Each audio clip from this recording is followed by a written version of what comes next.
Lots to cover today to close out the week. More media gaslighting, hyping up Russia, alleged infiltration while ignoring the CCP threat, and so much more. We have got Auron McIntyre and Scott from Rebunked. Auron McIntyre is from Blaze. He's going to be with us. Scott from Rebunked with some woke, but not woke, but awakened jams. I'm Kristi Leigh bringing you the counter narrative.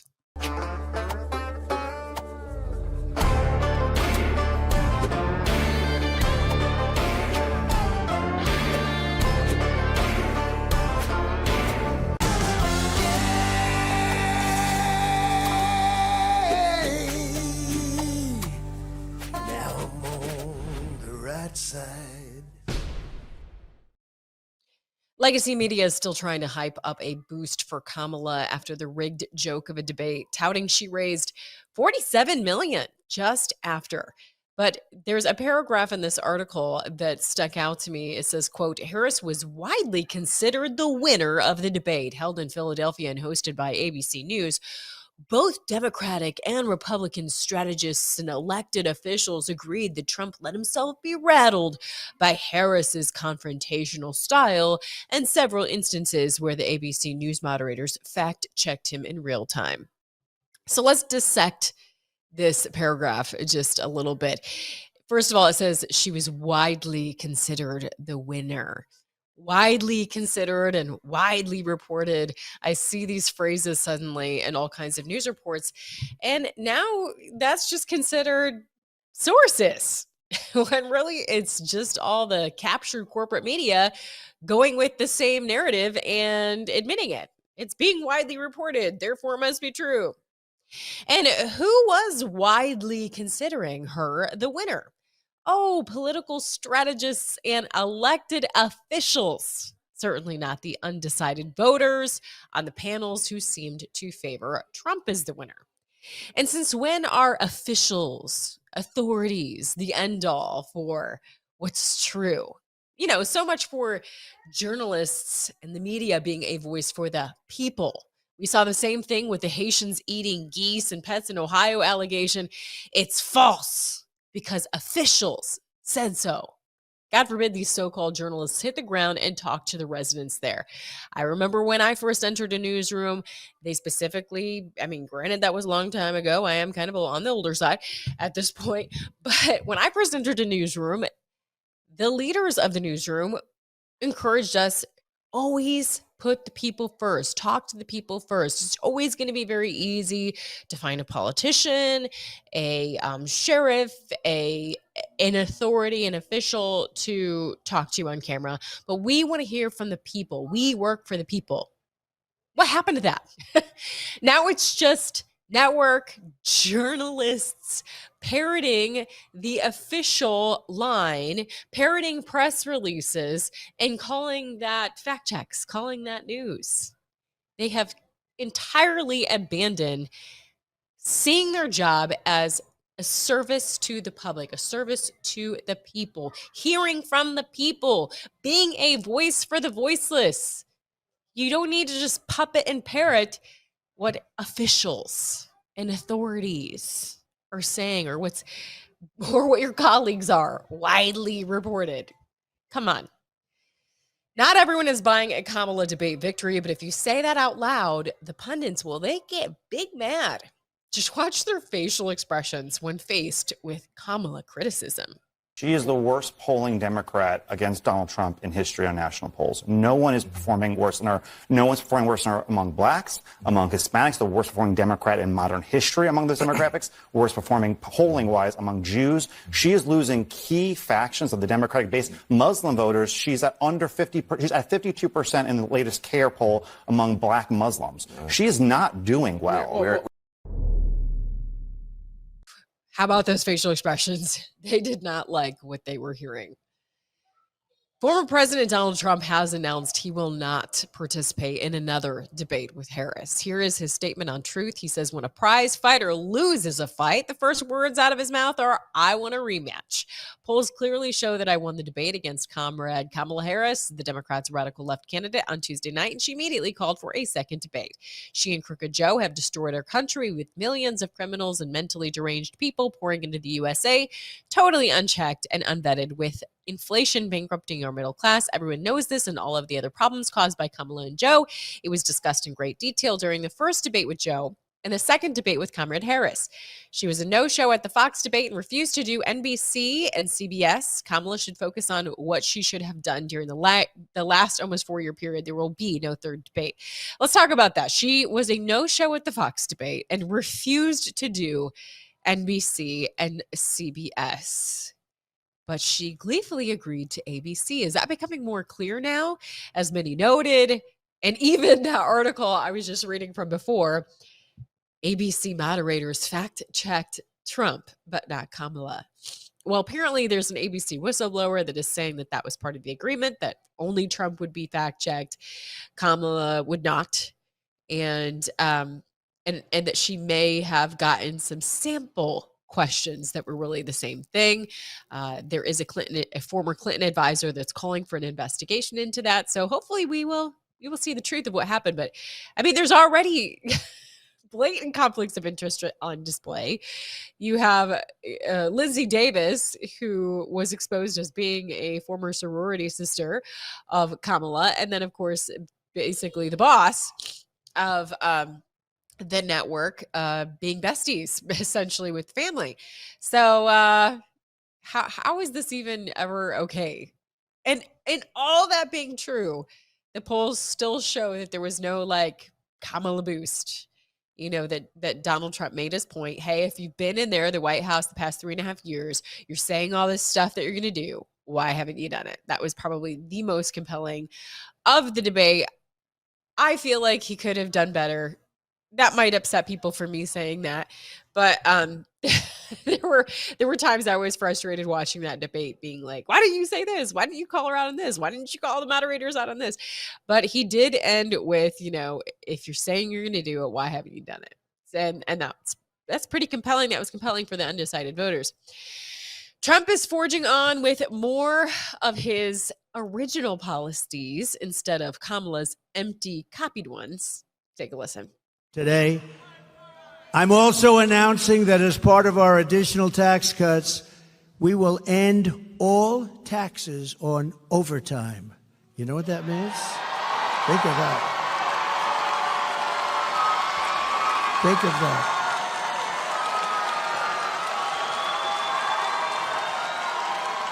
Think of that. That gives people more of an incentive to work. It gives the companies it's a lot easier to get the people. And, I went to some economists, great ones, and I said, what do you think? They said, it would be unbelievable. You'll get a whole new workforce by doing that. No taxes on overtime. And the rationale for this is to reward workers showing up, that they are doing that overtime, bring more people into the workforce.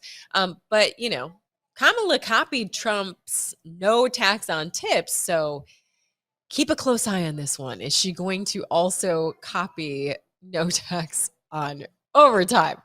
We shall see. And remember, she copied Trump on no tax on tips after she was the deciding vote to pass the Inflation Reduction Act, which in it included an additional, 87,000 IRS agents. And even the agency itself admits that the audits that are being done are 67% those making under 400,000. So her policy that she released just before the debate says that, promises that she's not going to go after. She's going to unburden what has been on the taxes for those making under 400,000. But what's happening now is directly, of course, contradicting that. So you think she would actually follow through?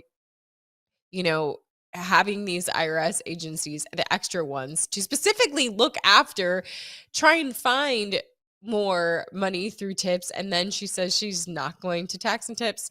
It's all, you know what? Come on. All right, we are gonna be talking about this, and also it's like they just want to throw everything at a wall and see what sticks. So we're gonna be talking about this, and the latest is the resurrection of the Russia hoax. So we're gonna be talking about that with Blaze host after we hear from our sponsors that make this show possible. So quick break, and we'll be back after this. Sounds rolling. All 3 cameras. We're good. Is there any regrets that you have in life? I should sit here and say, yeah, I got a lot of regrets. But when I look back on my life and I understand the lives that were lost, I mean, I'm sitting here with you.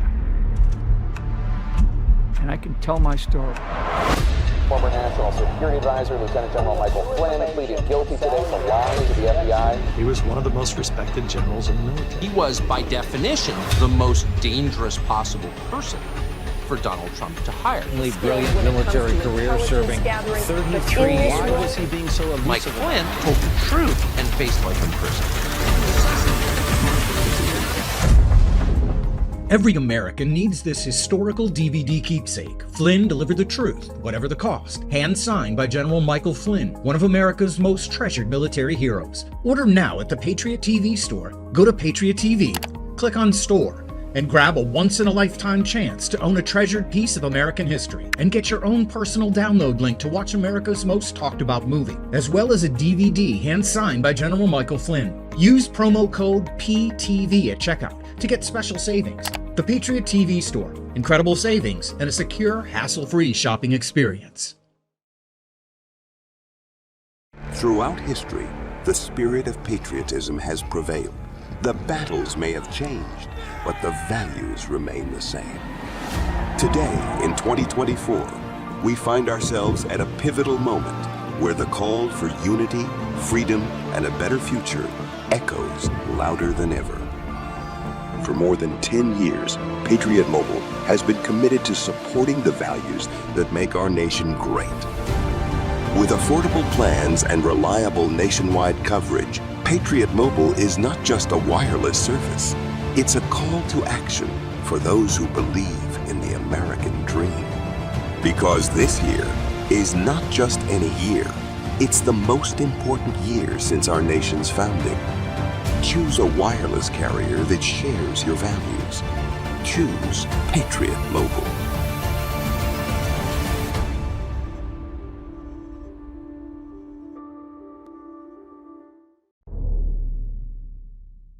All right, from Headline USA, you won't be hearing this, of course, on the mainstream media, which no longer is mainstream, let's face it. But this is from Headline USA. Another top NYC official with ties to NYPD, Eric Adams, accused of Chinese spying. The revelation coming only a little over a week after a former top aide to New York Governor Kathy Hochul was arrested for spying on behalf of the Chinese Communist Party. This individual, he joined the New York Police Department in a office-based role in 2022. So just only a couple years ago, handpicked by Mayor Eric Adams and was quickly promoted. Again, after only working for a couple years. He had previously worked with United Front, funded and controlled by the Chinese Communist Party, and works to spread Chinese propaganda, according to the U.S. government. Among other CCP ties. Besides that, that's not all. Earlier this year, an NYPD cop was fired for allegedly spying for the CCP, according to internal disciplinary records. Here to discuss is Auron McIntyre, host of the Auron McIntyre Show and columnist for Blaze News. He offers thought-provoking and mold-breaking insights, drawing from the best political thinkers throughout history to make sense of our current political climate in a way that's easy to digest. So welcome in. Thank you so much for being here. We have lots to discuss.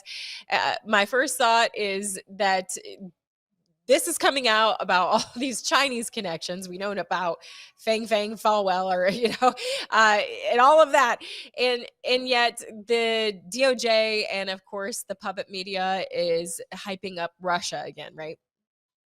Yeah, all we hear is it's foreign interference. We're terrified that someone might interfere in our elections. We're terrified that a foreign country would be involved in any part of our governance. But we see over and over again that the Democratic Party is more than fine with Chinese money. It's more than fine with Chinese spying. It's more than fine with Chinese investments and companies. Ultimately, they're not really worried about foreign interference. That's not their problem. It's only what they can smear the right with. So if you can tie something to Donald Trump, if you can tie something to a conservative media source, if you can derail the entire Trump presidency for years, if you can bring charges, you can weaponize the justice system, that's what you do. You don't prosecute your own allies. You don't bring charges. You don't force the issue when it's the Chinese and the Democratic Party. You only level those charges at the Republicans. The crime, the law, that's only for the right. The left is above all this.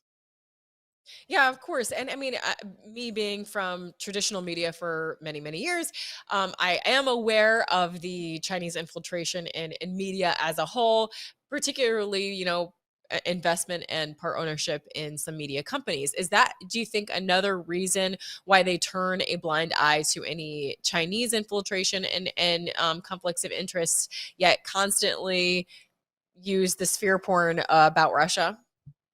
Oh, absolutely. Again, they understand the importance of foreign money flowing in. To be very clear, the left is not against foreign money. Again, it's not even against foreign influence in our elections. They're quite a big fan of several countries that are constantly influencing the left. But when it comes to the right, there's a problem. Now, don't get me wrong. I don't think you should be taking foreign money from any country. I don't think foreign money should be involved in our elections, should be involved in our media. I think that we should be pushing all of this stuff out. But it is the selective nature of the prosecution, is the selective nature of the media coverage that obviously makes this a huge deal. You're going to hear lots about Russian money in right-wing media, Russian money or Russian influence when it comes to Donald Trump, but you're going to hear nothing about it with the Chinese money when it comes left.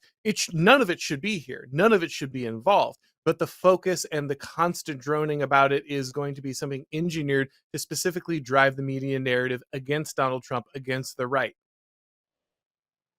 Now, you being part of the conservative media machine, if you will, I mean, let's not just write it off because some of these people are friendly, we'll say.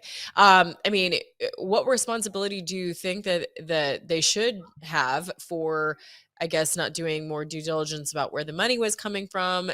Do you think that there's any criticism due there? Or do you think that this was just completely hyped up and of course they wouldn't know where this money was coming from? I mean, what are your true thoughts? And obviously we want to be fair on this. Absolutely. Like I said, I don't think this money should be involved anywhere. This isn't a get out of jail free card for people who happen to be friendly or aligned on certain issues. There should not be foreign money involved in any of this. But the problem really that we have is a couple fold. One, the way that many of these media companies are structured, it makes it very difficult for a lot of people involved to know where funding actually comes from. A lot of people in this indictment were listed as victims. Many of the people like Tim Pool and Benny Johnson and others were listed as victims of not knowing what was happening here. Maybe they should have been more, they should have asked more questions about where that money was coming from. But the way that the deals are structured, a lot of this is simply licensed. It's not produced. The content is not given any editorial direction from the people who are lining it up. But again, people should be more careful. Ultimately, the other problem is I don't know if I can trust the DOJ. The DOJ lies all the time. It's out to destroy me and the people who I care about. It goes after Catholics. It goes after Christians. It goes after protesters who oppose their political viewpoint. It goes after parents who want to protest against radical gender ideology. It lies about President Trump. It lies about all kinds of patriotic Americans who protested on January 6th. But now I'm suddenly supposed to trust these people? No, I don't know anything specific to this case that other people don't know. Maybe it's all true. Maybe every word in the indictment is correct. But it's very clear that we simply cannot trust these institutions in the moment. And that's a very scary place to be. And I mean, to that end, they're constantly denying the infiltration that happens, but we saw it with Gretchen Whitmer. We've seen plenty of evidence of their infiltration with January 6th. We've seen entrapment happen happen. I mean, particularly with January 6th, there's of course the case of the man that he has on video them propositioning him to be a paid informant before January 6th, and I believe he's sitting in jail right now, raided after exposing that. So there has been some talk about that this was a whole setup. Do you think it's salacious or sensational to even suggest that perhaps this was all kind of a setup? No, of course, we can't put that outside of the realm of possibility. Again, the DOJ is well known. The FBI, other parts of the security apparatus are well known for entrapment. They're well known for setting up these kinds of things. I don't want to just automatically go to that excuse, that kind of explanation to let people off the hook like we're talking about. We still want to hold people accountable if they did something wrong. But the problem is we cannot trust our institutions. We know they're corrupt. We know they're politically motivated. We know that they are simply an arm of the Democratic Party. And there's no way that this case suddenly broke just a few months before the election, right after specifically Tim Pool threatened to go ahead and sue Kamala Harris for libel. So no, I don't think all of this is just random. I think they know what they're doing. Now, that said, it's entirely possible that Russia made these investments specifically, if for no other reason, to bring about the level of tumultuous conversation inside the United States. Russia doesn't even have to necessarily mold the opinions of certain people that it funds. It only needs to disrupt and create this paranoia inside the United States. That's really ultimately what drives the narratives on the left. That's what drives the censorship towards the right, and that's really what they're looking for. I'm sure that they'd like to mold the opinions. Maybe they did in certain areas. I don't know. Again, I have no information. But again, the problem is we can't trust the institutions that are supposed to hold these kinds of things accountable because they lie and they're selective with the prosecution, and we know that to be a fact. And they do it specifically to impact elections because, again, we know that to be true when it comes to the Hunter Biden story and the fact that the FBI leaned on that specifically with the intention of impacting the election. I wish we could trust these things. I wish when the federal government said there's a foreign agent trying to impact the elections and here are the people involved, I wished I could trust that. That is the way that a country should function. But we simply are not there. And the reason we're not there is because the left was willing to use these institutions as a battering ram to attack their political opponents, to destroy their political opponents. It's wild the amount of infiltration. I was talking about the debate earlier and how frustrated I was at times with Trump because I'm like, why didn't you say this? Because of course she parroted the same stupid line about all these leading government economists or whatever said that tariffs would bring us into even higher inflation or something like that. And that is a prime opportunity where he could have mentioned, kind of like those 51 Intel officials that, lied about Hunter Biden's laptop. It was zingers like that I was like, come on, get her, point this out. And it didn't happen. And I was disappointed about that. But either way, but yeah, to your point, real quick about Russia and trying to mold things. Well, if that was the case, they did a terrible job because Lauren Chen at the center of this whole supposed operation, she's been unfavorable to Trump. In her post, all you have to do is go through her post. It's not like she's like a Trump fanatic fan or whatever. So that there's that. But to wrap up with you, this is so disgusting to see time and time again how the DOJ is able to get away with these things, is able to over and over again influence elections just before elections, and there's no consequence. So your book is titled The Total State: How Liberal Democracies Become Tyrannies. So just to wrap up with you about your book, it says how they become tyrannies. I mean, are we already there? We are most certainly on our way, and that's what I want people to understand with the book. When we think about tyranny, of course, we think about the jackboots, the autocratic dictator, slamming his fist on the podium. That's how we understand tyranny, the 1984 version, the Nazi Germany or Soviet Union version. But what we need to understand is that the soft power that our government has accumulated across several institutions has created an oligarchic structure which is able to rule through tyranny itself. All tyranny means is rule by terror. You don't have to have one single guy in charge to have a government that rules through terror. And we can see this every day in the United States. Right now, we have a federal government that, for instance, is dropping 20,000 foreign migrants into a town of 60,000 people with the intention of more or less ethnically cleansing that town.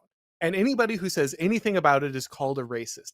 That is terror. That is government by terror. That is a tyranny. And just because there's no one guy with a snazzy set of medals and a nice hat standing in front of there screaming at people does not mean that we are not facing a government that is ruling through terror and trying to remove the basic rights of people to live in their country, earn a living, and protect their communities. And that's what I want people to understand. It's critical that we grasp that just because we have a democracy or we're supposed to have a constitutional republic, actually, that does not in and of itself protect us from what has now come into what has now become this oligarchic tyrannical government. Yeah, and it's not hard to see, but I think it is our responsibility to try and educate others. So I really encourage people to get your book. So please look to get that book, The Total State, How Liberal Democracies Become Tyrannies by Auron McIntyre, and that will help be a tool for you to educate others. So thank you so much for your commentary, and I hope people will pick up your book so that they can educate others.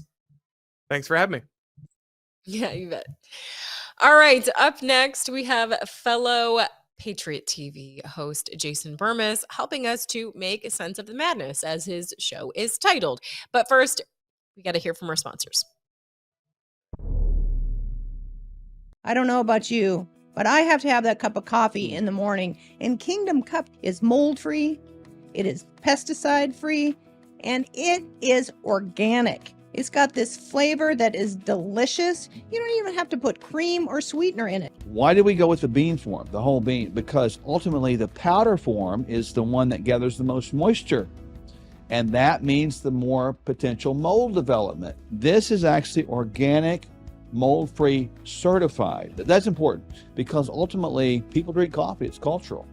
And so we tried to meet the culture where it is and create a healthy alternative. Make the healthy choice for you and your family. Try mold-free, pesticide-free, and it's organic. Delicious Kingdom Cup coffee. And it's available now at the Patriot TV store. Go to patriot.tv and click on store. You'll find Kingdom Cup coffee in the health and wellness section. Order Kingdom Cup coffee at the Patriot TV store now. Looks like you've been sleeping well. Megan, he's back. The My Pillow guy. And you're looking good. Still feeling good. Well, just when you thought it couldn't get any better, we've got the best pillow ever, My Pillow 2.0.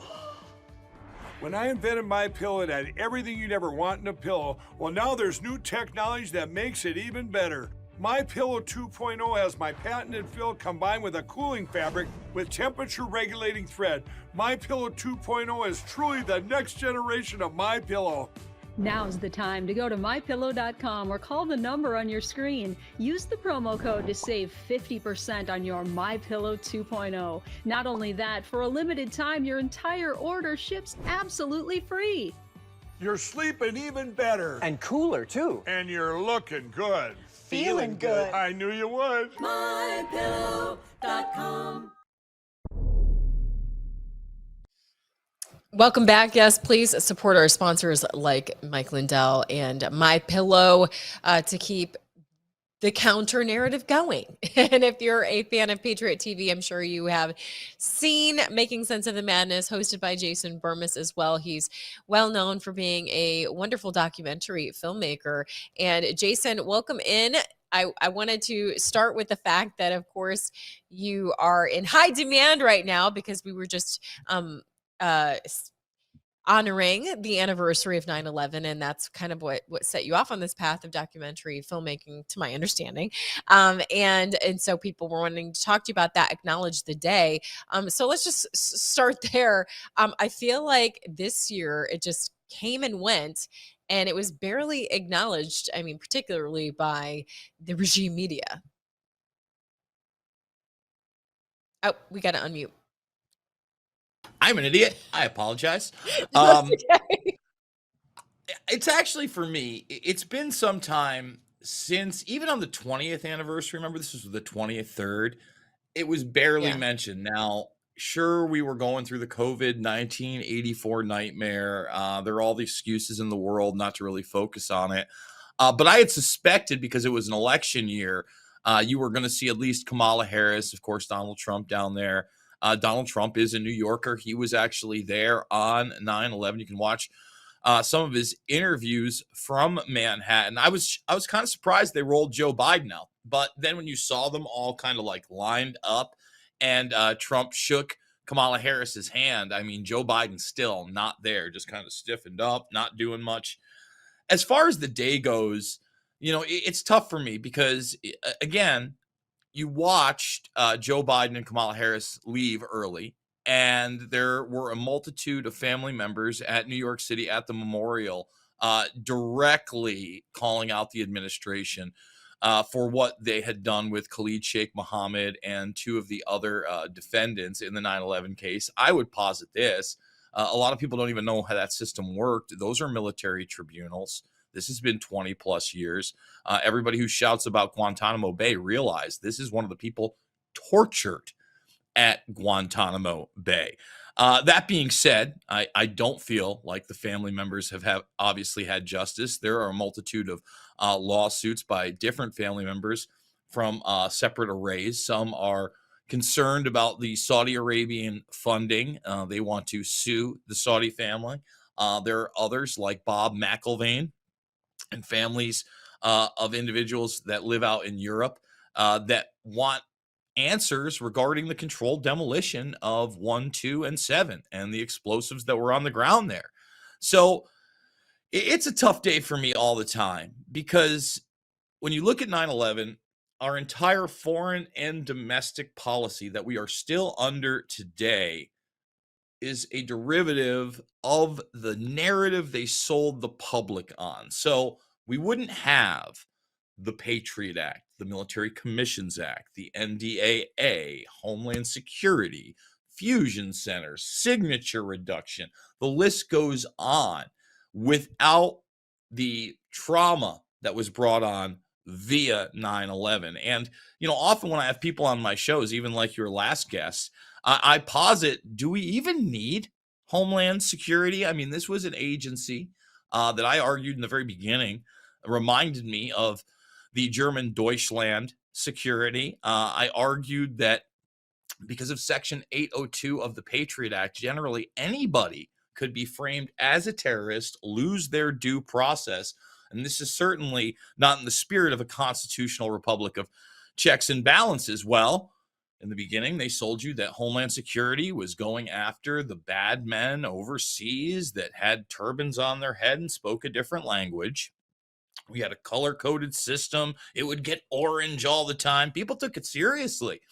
And now that agency has completely absorbed Border Patrol and everything to do with it. The border has gotten completely out of control in the last 2+ decades, with really an acceleration in the last 4 or 5 years. The Department of Homeland Security and the Department of Justice, they don't talk about Muslim terrorism at all, unless it is convenient to them. The focus is on domestic terror. And remember, Joe Biden and others with their talking points are saying the largest threat is white supremacy. So, it's still an extremely relevant issue. And Kristi, like you said, I cut my teeth in this. And, when I started doing this and we had put out Loose Change Final Cut, and we did that in 2005, we were still under the 5th anniversary of 9/11. I really believed that we were going to get an investigation. We were going to get prosecutions. We were going to take our constitutional republic back. By the 10th anniversary, I no longer had those delusions. And unfortunately, that is what they were. They were delusions. And now we're 23 years past this event. We haven't had any criminal culpability whatsoever in our executive branch for decades. And this is extremely alarming. That's why, look, Trump may have his problems. He has said that he will declassify all the 9/11 documents. I got to be quite frank with you. I don't believe that. If I did believe that, I'd literally be knocking on doors right now instead of doing shows telling people to vote for Donald Trump. But if we were to get that, and I think that is so essential. Yes, JFK, RFK, MLK. Those are entirely different in the regards that you have one political opponent and they are taken out, and you're doing the best to marginalize their martyrdom and cover up the act. 9/11 is 3,000 plus Americans that had no political stake in the game, had no idea that that could happen to them. And it is, beyond sickening that we can't get those documents. And I talked to lawyers like Larry Klayman. We had him on the 9/11 show. He represented a couple of the FBI whistleblowers that knew how that Saudi Arabian money moved. And he doesn't think they can get it out there. Susan Lindauer, she's a whistleblower from the inside. She doesn't believe that those documents can be shown. Well, if we can't get those documents, then how in the world are we ever going to reform the Leviathan, which is often referred to as the deep state, the administrative state, the intel community, et cetera? I don't know that it can be done. Yeah. I mean, if there's any hope, I think it is with Trump, because he has said that he will declassify JFK, release the Epstein client list, and then 9/11. But I appreciate you saying you're skeptical, because I'm skeptical too, because this is huge in terms of what it would do to American people. The magnitude of it, he might be convinced by others, like, wait, this is, national security, this is national unrest, like this would just cause way too much damage. And I feel like he could be talked out of it. But I'm glad you addressed that, because I was going to ask you about that. But going back to just how they gloss over this thing, I was disappointed in the debate that here it is the day before 9/11, and they do, instead of, neither of the candidates brought it up, and instead you have that moment where Kamala's saying that Trump's the worst threat and an attack on democracy since the Civil War. Again, the day before 9/11.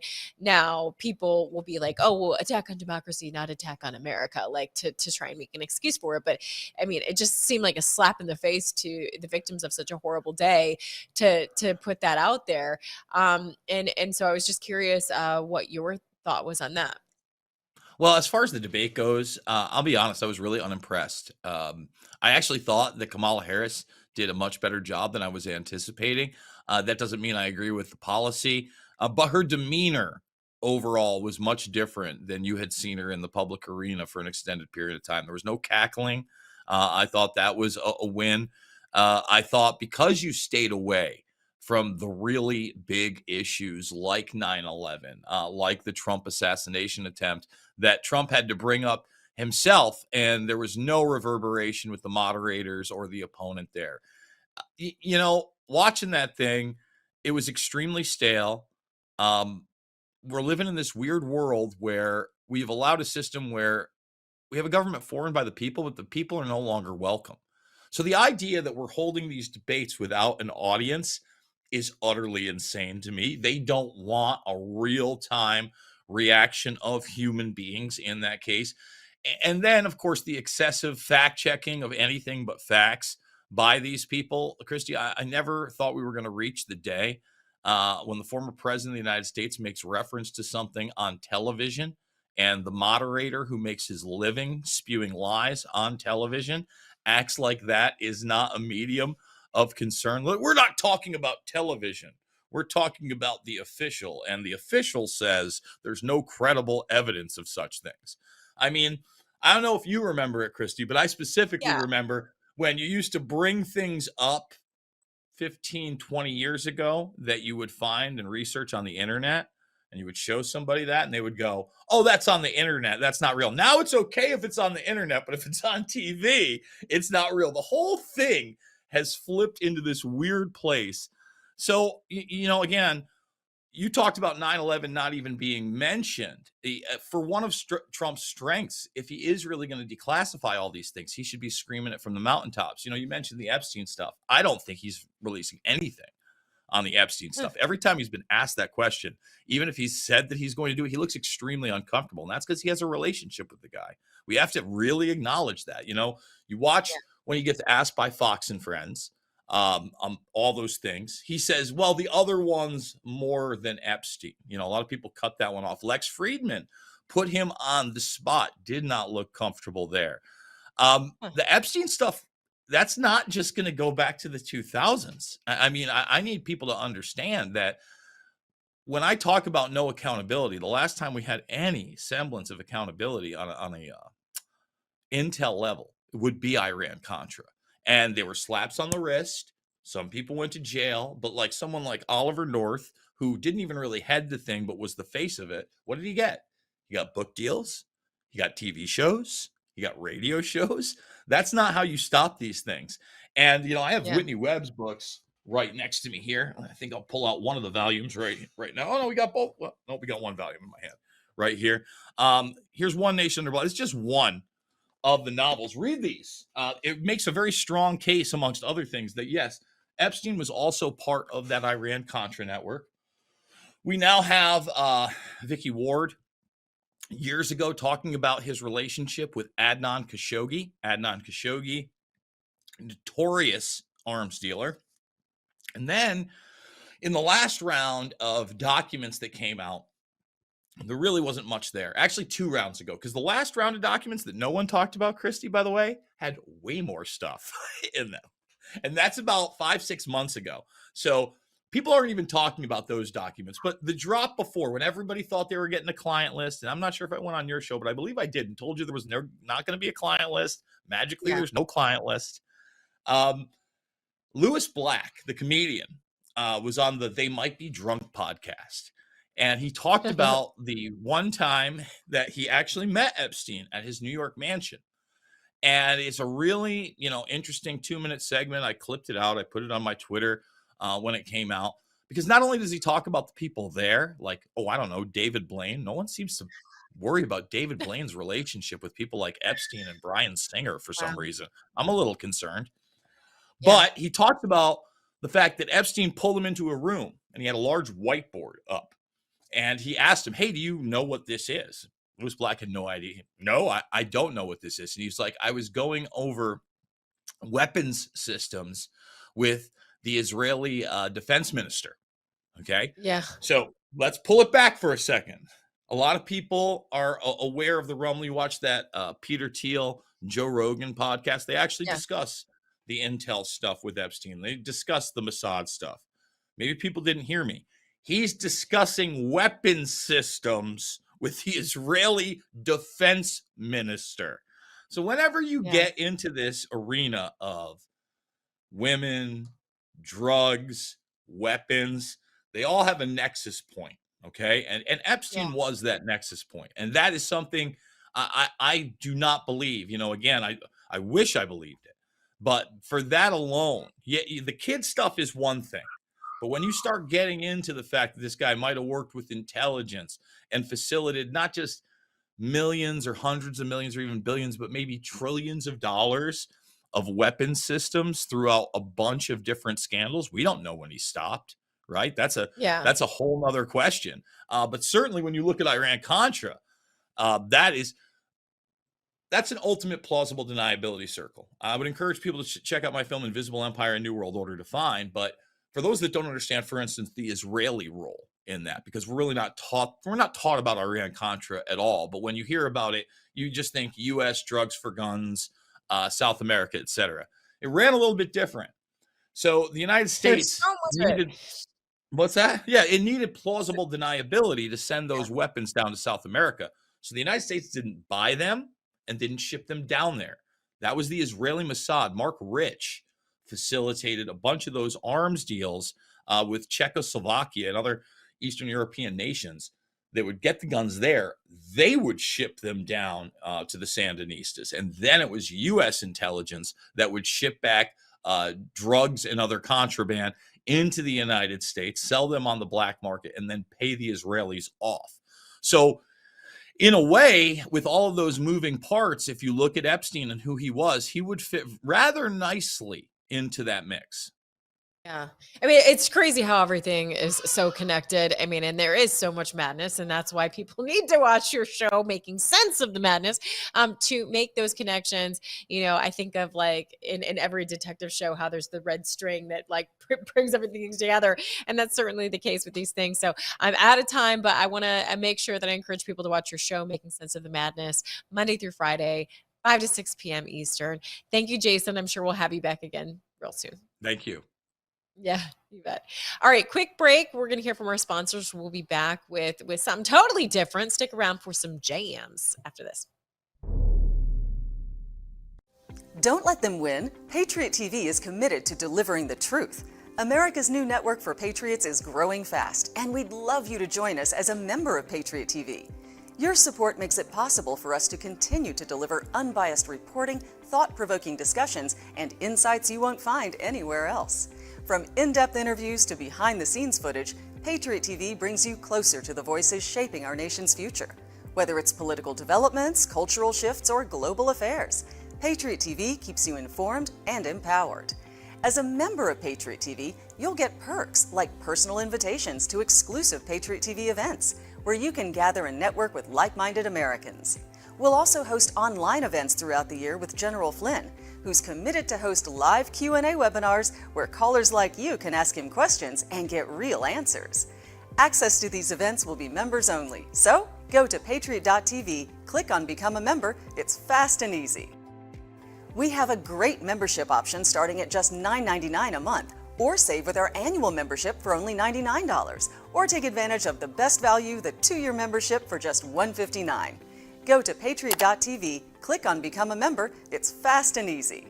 Do your part to make sure the truth gets out to all patriots and help ensure future programming. Become a member today. Just go to patriot.tv, click on Become a Member, join today.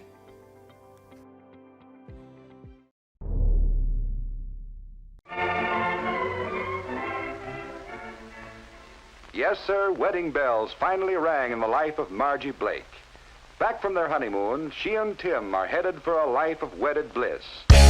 She cooks, she cleans, she doesn't take vaccines.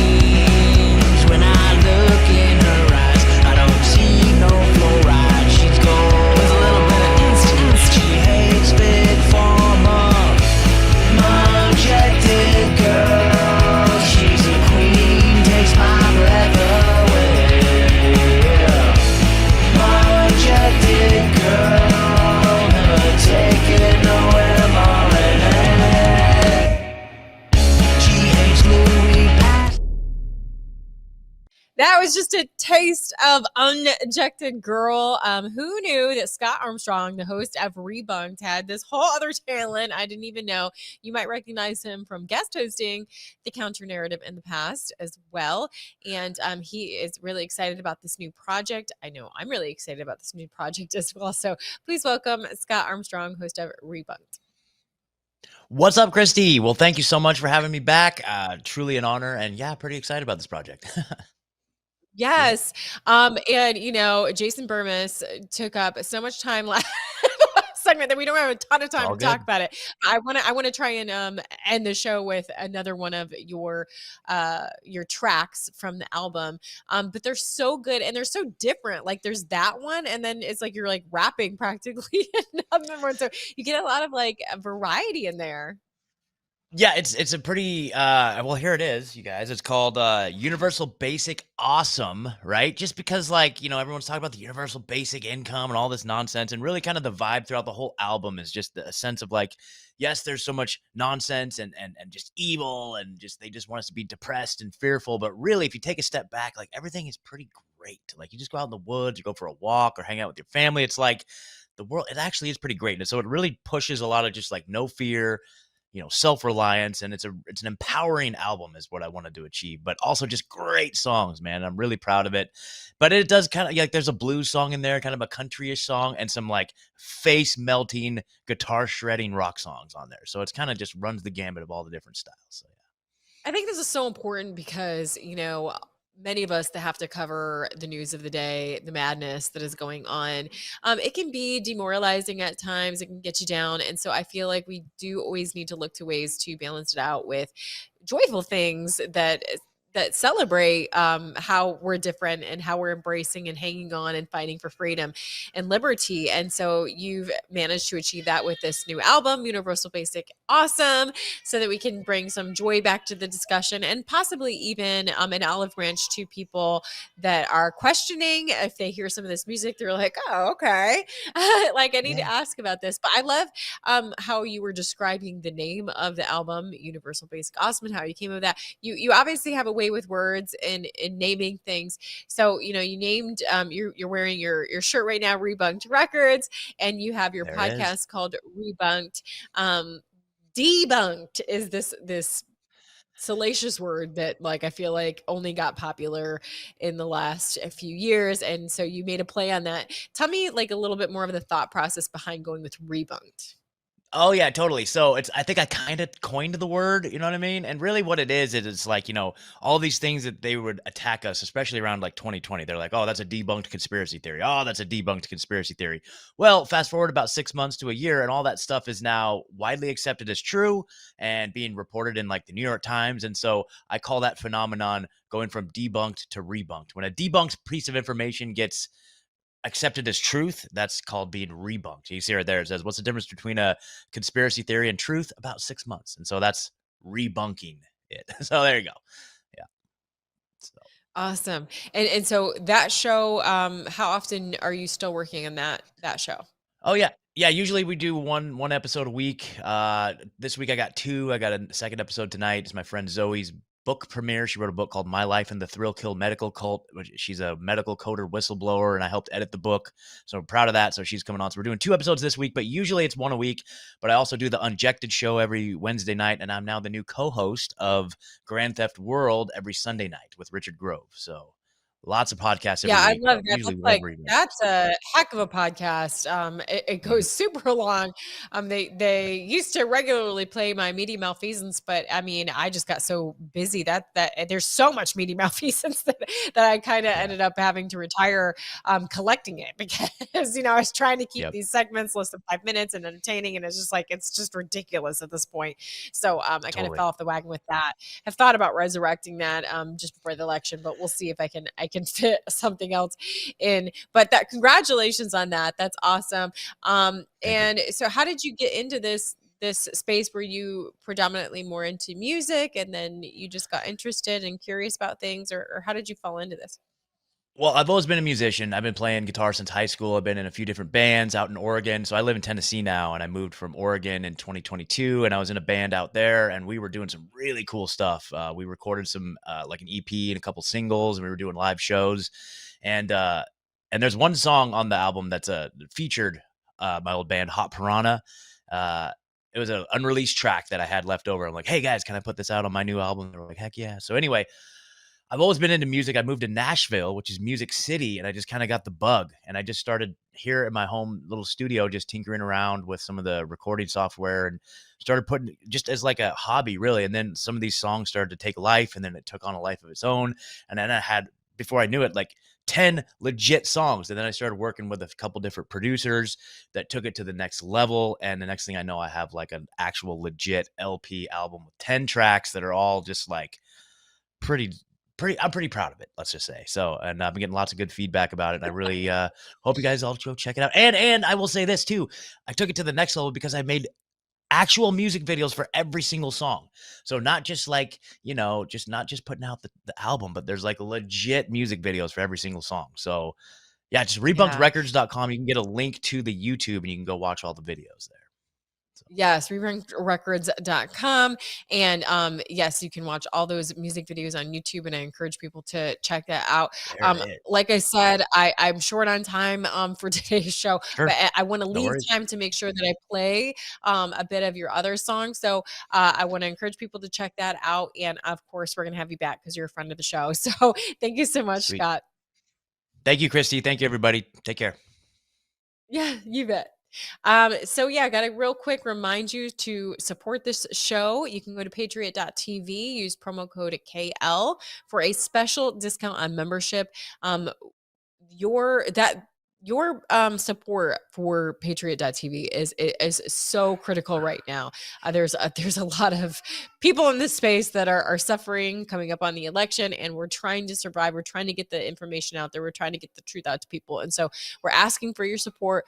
Please go to Patriot.tv. Just use promo code KL. You'll get a discount on those already low prices of supporting the network, which supports all of us individually as well. Keeps us able to do this. So please look into that. I want to make sure that I give you the verse of the day. It's from Proverbs 3:26. For the Lord will be at your side and will keep your foot from being snared. Again, that's from Proverbs 3:26.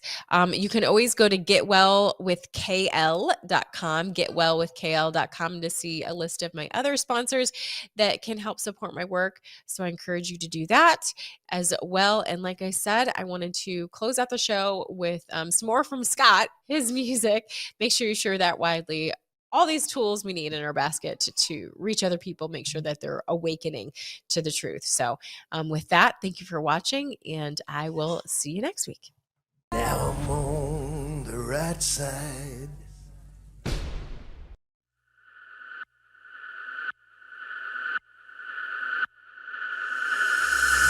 Those of you profiting from this fixed music system are complicit in the attempted murder of the... Not today, Satan!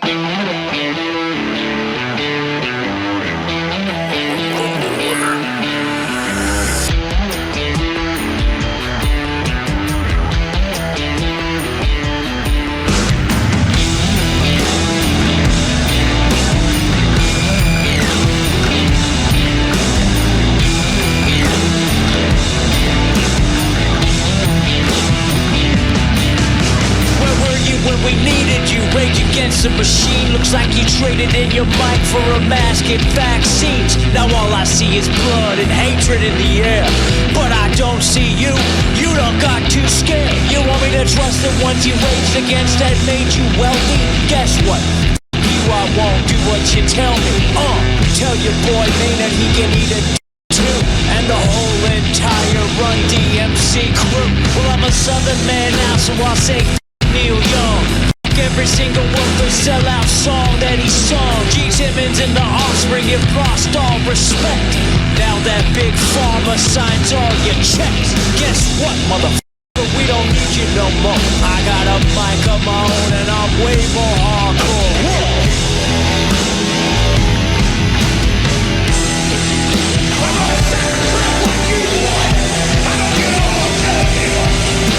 In the name of Alan Freed and Wolfman Jack, the last DJ has left the building. Real American music was buried under a CIA-controlled 5G tower, transmitting the latest Luciferian Illuminati anti-American Marxist swill. But an overwhelming majority want their MTV. They want real rock and roll. They want to hear the mind of the new generation. Those of you profiting from this fixed music system are complicit.